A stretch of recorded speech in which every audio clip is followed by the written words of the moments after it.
военни кораби.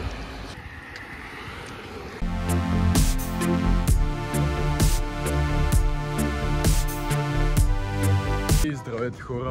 Днеска имам почивен ден и решихме да посетим един по-голям град до нашето село, където работим.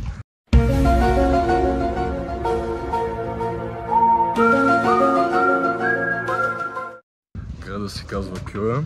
Вчера така изведнъж ми казах, че днес имам почивен ден и аз от няколко дни искам да дойда да видя този по-голям така град, защото не съм дошъл само да работя, па да я разгледам малко. Веднага като ми казаха, че имам почивен ден вчера, реших да дойда тук да разгледам с още двама мои колеги. Сутринта беше дошла нашата шефка и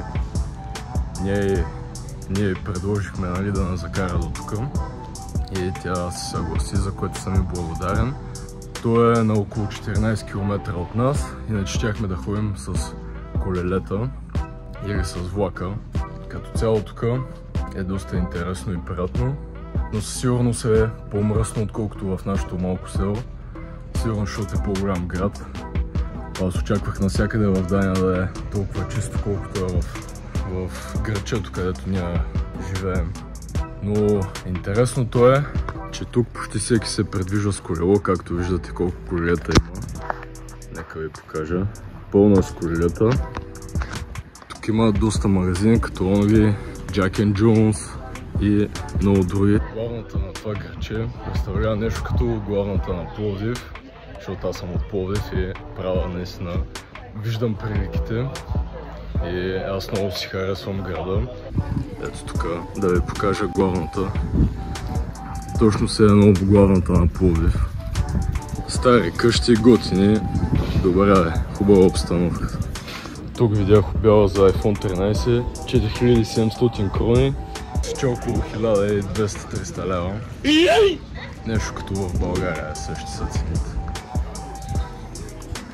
Ето тук има сергийки, продават ягоди, малини, такива работи. Мисля, че дойдох баш на главната на Кьоя. Тук е доста оживено за разлика от нашото малко селце, но е нормално да е. Си личи, че не съм от тук, защото ние сме много по-различни от дъчаните. Чакайте, че минавах на пешеходна пътека, ама гледат малко злобност от телефон. Казвах, че сме доста по-различни от дъчаните и на външен вид и на характер.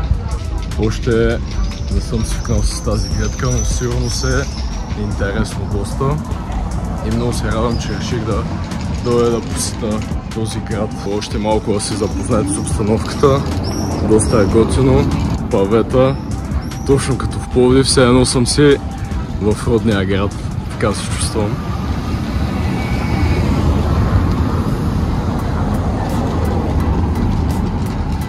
За което съм доста удовлетворен, че се реших да си купа тази камера и да започна да заснемам влогчета, защото първо, че това са спомени, второ, че надявам се ще донеса стойност на някой и ще му бъде интересно да ме гледа. От малък ми е мечта, както бях споделил, да се занимавам с това. Бушче е спрял все едно, пътя е неговото, точно както в България. И скефиме. Ето тук още малко кадри от Кьоя, Дания. Със сигурност е симпатично градчето. Хора, сега ви оставам да се насладя малко на разходката ми тук. Ако има нещо интересно, се включвам веднага. И...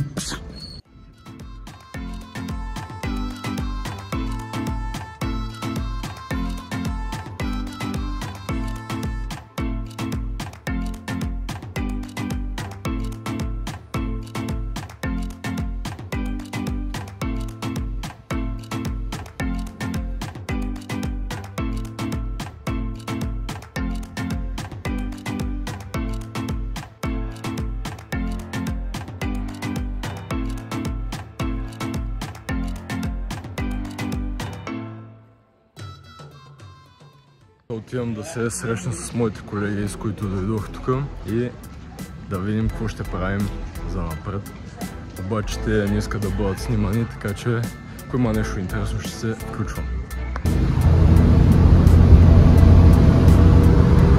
Чихме се в автобуса автобуса, билета беше около 30 крони, което е 8 лева, но какво да правим? Иначе трябваше да вървим около 2 часа. They ask you how you are, you just have to say that you're fine when you're not really fine, but you just can't get into it because they would never understand.